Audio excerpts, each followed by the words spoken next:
মিষ্টি কুমড়া দিয়ে এত দারুণ ও মজার একটি রেসিপি হতে পারে আগে কেন জানতাম না। এই আফসোসটা এখন আপনারাও করবেন। মিষ্টি কুমড়ার ইউনিক রেসিপিটা একবার ট্রাই করলে আপনি জাস্ট পাগল হয়ে যাবেন। এটার স্বাদ এতটা দুর্দান্ত হয় যা বলার অপেক্ষা রাখে না। আর এটা কিন্তু গরম ভাত থেকে শুরু করে রুটি পরোটা সবকিছুর সাথে খাওয়া যাবে। যখন এটা ভাজছিলাম এত সুন্দর একটি ফ্লেভার ছড়াচ্ছিল আর দেরি করা যাচ্ছিল না। ভাজার সাথে সাথেই কিন্তু আমি অর্ধেকের বেশি খেয়ে ফেলেছি এমনিতেই। ছোট থেকে বড় যারাই মিষ্টি কুমড়া খেতে চাইবে না তাদেরকে জাস্ট এভাবে করে খাওয়াবেন, তাহলে দেখবেন একবার নয় বারবার খেতে চাইবে। এখানে একটি মিষ্টি কুমড়া নিয়েছি, তারপর মাঝখানে বিচিগুলো একটি চামচের সাহায্যে ফেলে দিচ্ছি, তারপর অর্ধেক করে নিচ্ছি যাতে করে কাটতে অনেকটা সুবিধা হয়। তো আপনাদের সুবিধার্থে কিন্তু বটি দিয়েও কেটে নিতে পারেন। মাঝখানের এই অংশগুলোও কিন্তু আমি কেটে ফেলে দিয়েছি আর এভাবে একটু পাতলা পিস করে নিয়েছি যাতে করে খুব তাড়াতাড়ি এটা সেদ্ধ হয়ে যায়। আর এখন পানি দিয়ে ধুয়ে নেওয়ার পরে চুলায় একটি ফ্রাই প্যান বসিয়ে দিয়েছি, তার মধ্যে 1 কাপ পানি দিয়ে দিয়েছি আর 1 টেবিল চামচের মতো রান্নার তেল দিয়ে দিলাম আর মিষ্টি কুমড়াটা এখন দিয়ে দিচ্ছি। আর এখন এটাকে ঢেকে সেদ্ধ করে নেব। তার আগে একটা বলক তুলে নেব। যখন বলক চলে আসবে এই পর্যায়ে কিন্তু ঢেকে দিতে হবে। তো মিষ্টি কুমড়া সেদ্ধ বসিয়ে দিয়ে একটি ব্লেন্ডারের জাগে আমি 2টা পাউরুটি টুকরো করে নিচ্ছি। এটা দিয়ে আমি ব্রেড ক্রাম্বস বানিয়ে নেব। ঘরে যদি পাউরুটি না থাকে তাহলে কিন্তু টোস্ট বিস্কুট দিয়ে এই কাজটা করে নিতে পারেন। এখানে মিষ্টি কুমড়াও সেদ্ধ হয়ে গেছে আর পানিটা কিন্তু পুরোপুরি শুকিয়ে গেছে আর উপরে কিন্তু তেলটাও ভেসে উঠেছে। মিষ্টি কুমড়া দিয়ে যেন এক্সট্রা কোনো পানি না বের হয় সেটা দিকে অবশ্যই খেয়াল রাখবেন। আর এই ক্ষেত্রে চাইলে কিন্তু চুলা জারটা একটু বাড়িয়ে দিয়ে পুরোপুরি পানিটা শুকিয়ে নিতে পারেন।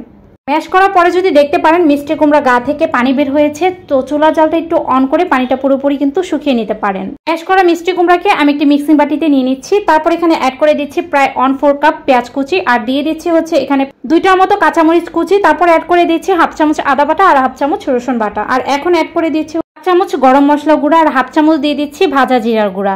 উঁচু করে 1 চামচ দিয়ে দিচ্ছি মরিচ গুঁড়া, তবে মরিচটা আপনারা চাইলে একটু কমিয়ে দিতে পারেন।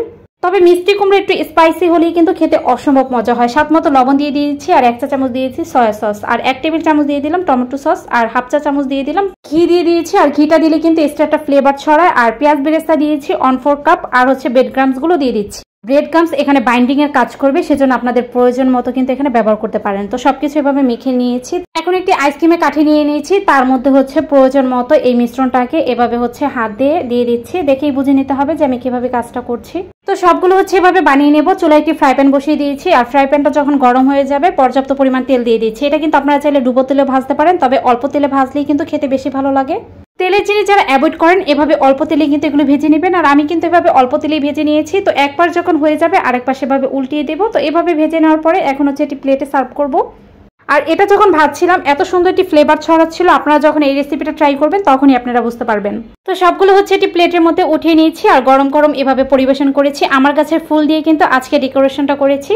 তবে সবচেয়ে মজার বিষয় এটা যাকে খাওয়াবে সে বুঝতেই পারবে না যে এটা মিষ্টি কুমড়া দিয়ে বানানো। এতটা সুস্বাদু হয় আর মিষ্টি কুমড়ার কোনো ফ্লেভারই থাকে না।